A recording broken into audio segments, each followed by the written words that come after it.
toca cambiar el chip.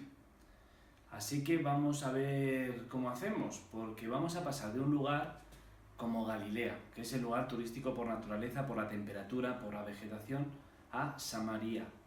Samaria es muy diferente, ya es, digamos, más un secarral, hay montañas, ya salimos de lo que son los metros bajo nivel del mar y desgraciadamente solo podemos tener un día en Samaria. Y hay cosas maravillosas en Samaria, aunque turísticamente no están siendo muy rentabilizadas. Y vamos a acercarnos al mapa para situarnos, ¿vale?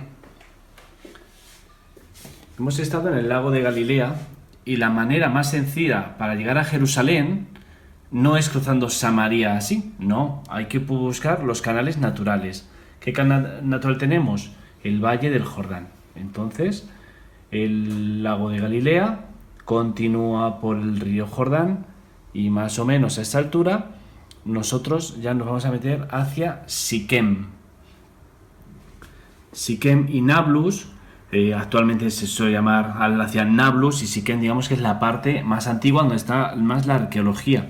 Tenemos aquí también Samaria como pueblo, que es lo que da el nombre a toda esta región central. Aquí sí que tenemos llanura, esa llanura es la del Sarión, y luego también tenemos otros pueblos que a lo mejor nos suenan. Por ejemplo, Silo. ¿Os suena Silo? Más es el Antiguo Testamento.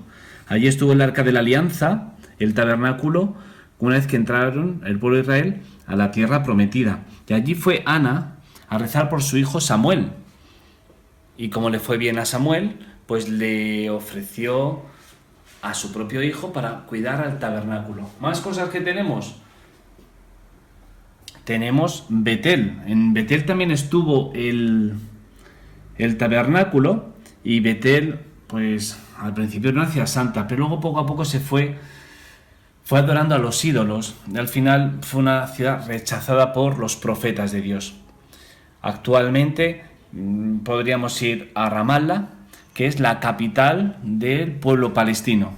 Creo que sabéis que Jerusalén, tanto los judíos como los palestinos, lo quieren como capital. Al final ha dicho la ONU que no, que va a ser ciudad internacional por la ONU, que los judíos tienen Tel Aviv como capital y que en Ramallah vayan los palestinos.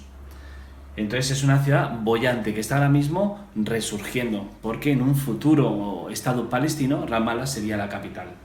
Y luego tenemos también Taibe. Taibe es un pueblecito famoso especialmente porque en octubre tienen las ferias de las cervezas. Entonces, esto es maravilloso, no es muy turístico, casi ninguna peregrinación va allí, pero tarde o temprano tendremos que hacer una segunda edición de Tierra Santa Challenge e ir a esos lugares más desconocidos. Samaria seguro que sería uno de ellos. Pues nada, vamos a la ciudad de Nablus, porque allí encontraremos el pozo donde Jesús se encontró con la samaritana. Ánimo y al lío. Peregrino, ¿has cogido el pasaporte y el visado? Hoy lo vamos a necesitar. Hoy vamos a pasar de Israel a Palestina. Y este cambio de país no es nuevo, sino que ya en tiempos de Jesús se pasaba de Galilea, la zona donde hemos estado, la zona fértil al lado del mar, pasábamos a Samaria, que es la zona intermedia. Y vamos a ir a una ciudad que se llama Nablus. ¿Cómo? ¿Que no te suena? Pues normal, en la Biblia no aparece con ese nombre, aparece con el nombre antiguo, que es Siquem o Sicar. Y allí había un pozo, que se llama el Pozo de Jacob. Seguramente te suena la escena en la que va Jesús y se acerca a una samaritana que está al lado de un pozo y le pide de beber. Ese mismo pozo es el que vamos a ver, el Pozo de Jacob. Fíjate si es viejo el pozo, antiguo mejor dicho, que ya en el Génesis Dios se lo da a Jacob, para que beba él, su ganado y sus descendientes. Y desde entonces se ha mantenido la tradición de que es en ese mismo lugar. Ciertamente es un pozo no solamente muy antiguo, sino además muy profundo. Tiene 40 metros de profundidad en su origen. Fíjate que había que echarle ganas para excavar, pero con el paso del tiempo ha ido sedimentando y actualmente de los 40 solamente quedan 23 metros, que no son pocos. ¿Te animas en esta apasionante aventura? Teo, Teo, ¿por qué no respondes como Freddie Mercury?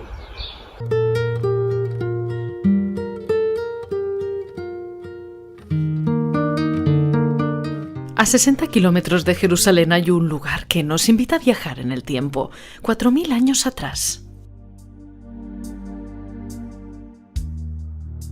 Nos encontramos en el corazón de Samaria, por donde pasaron Abraham y Jacob. En el lugar en el que actualmente se erige esta iglesia, Jacob construyó un pozo para las necesidades de su familia y su rebaño. Este es el lugar en el que, como narra el Nuevo Testamento, Jesús se encontró con la samaritana. El texto nos dice que Jesús debió pasar por aquí. Necesitaba encontrarse con esta mujer. Quería darle a conocer el don que traía. Le dijo: mujer, si conocieras el don de Dios y quién es que te está dando de beber, tú misma me habrías pedido que te diera agua viva. Jesús quiso desvelar en ella el deseo de la fe y el deseo de conocerlo. El pozo de Jacob es todavía venerado y está activo, porque fue precisamente en este lugar donde Jesús dijo a la samaritana: tengo sed, pero no se estaba refiriendo exactamente a esta agua. El agua del pozo del que Jesús quería hablar no es tanto el agua en sí, sino el don que Él trae consigo, el don de la fe, el don de la salvación, el don de la vida eterna. Ciudad de Sicar, actual Nablus. Refugio para los homicidas, dice el Antiguo Testamento. Un lugar poco recomendable, un pueblo a habitar, una especie de Gotham de la época de Cristo, arquetipo de ciudad sin ley, y escenario, sin embargo, de uno de los encuentros más asombrosos de los que narra el Nuevo Testamento, entre Cristo y una mujer de la que no conocemos ni su nombre, misteriosa y llena de recovecos, cuya vida parece más bien sacada de una película de Almodóvar que del Evangelio según San Juan. Pero antes de irnos al contenido, vayamos al contexto. De la samaritana del pozo de Sicar nos habla el Evangelio de Juan en el capítulo 4, diciendo que Jesús, después de haber estado en Jerusalén, partió rumbo a Galilea. Este era un trayecto de unos 160 kilómetros que se hacía caminando, para el que se tardaba entre 3 y 4 días. En dicho trayecto había que atravesar de lleno la región de Samaria, lo cual suponía una situación desagradable. ¿Por qué? Pues porque desde tiempos inmemoriales los judíos de Judea y Galilea estaban enfrentados a los samaritanos en cuestiones irreconciliables.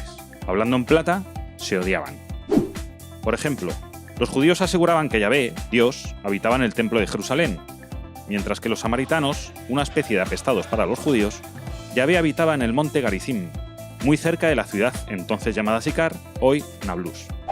Esta ciudad de Sicar, como ha quedado dicho, es definida en el libro de Josué como ciudad refugio para los homicidas, un lugar del que lo primero que extraña es cómo Jesús no dio un prudente rodeo en vez de adentrarse en él.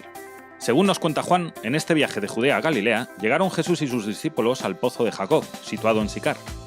Los discípulos que acompañaban a Jesús se fueron a buscar comida, y él se quedó descansando a la sombra en ese oasis. Entonces, una mujer del pueblo se acerca a recoger agua para su casa. Ahora observemos la situación no desde los ojos del narrador ni de Jesús, sino desde los de la mujer. Vas cargada con tu cántaro, como haces cada día pensando en tus asuntos. Al acercarte al pozo, ves que hay un desconocido apoyado o sentado junto a él. Esto te detiene. ¿Por qué? Porque las mujeres judías y samaritanas de la época debían esperar a que el desconocido bebiese y se marchase. Y aquí Jesús la empieza a liar un poquito. Viendo que ella no se quiere acercar, Jesús inicia la conversación diciéndole: «Dame de beber». Ella se debió quedar sorprendida, un poco confusa, por el compromiso de aquella situación.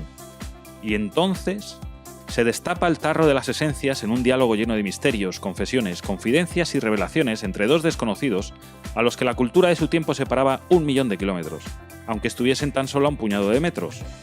¿Cómo es que tú, siendo judío, te atreves a pedirme agua a mí, que soy samaritana? Jesús lanza al cajón de los olvidos la disputa entre samaritanos y judíos, dejando claro que para hablar con Dios Padre no es necesario un templo u otro, este monte o aquel, una norma o un convenio regulador, sino hacerlo, dice, en espíritu y en verdad, es decir, orar con el corazón. Cristo se revela a esta mujer como el Hijo de Dios, que ya ha venido y que ha venido para todos. Hombres, mujeres, judíos, samaritanos, justos y pecadores, casadas, viudas, amantes, paganas, mentirosos, carpinteros, electricistas, enfermeras, del Rayo Vallecano y del Atlético de Madrid.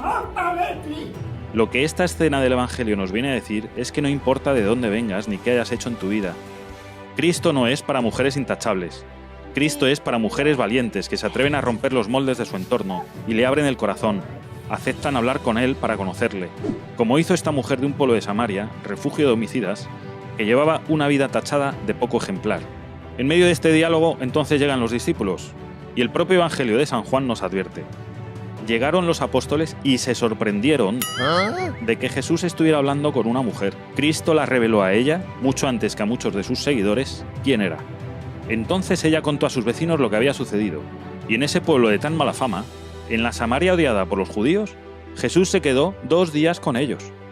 ¿Os imagináis a Jesús quedándose 2 días en la Medellín de Pablo Escobar? ¿Os lo imagináis quedándose en la rentería de los tiempos más duros de la ETA? ¿Os imagináis qué se pasaría por la cabeza de sus discípulos si Jesús se hospedase hoy 2 días en la Sinaloa del Chapo Guzmán? Sin embargo, y con esto se queda el Evangelio al final, después de esos 2 días, muchos de los habitantes de aquel pueblo creyeron en Jesús por el testimonio de la samaritana. Esta mujer del pueblo aborrecido, con su testimonio, acercó a muchos hombres a Dios. A esta mujer, que no entraría en las quinielas de ser la más tenida en cuenta, es a quien Cristo habla, pide, escucha, explica y se revela. Así es Cristo. Así se mostró ante las mujeres y los hombres de su tiempo, sin pedirle el carné de católico, sin preguntar, y así se quiere mostrar hoy a los del nuestro. A mí y a ti, a todos nosotros.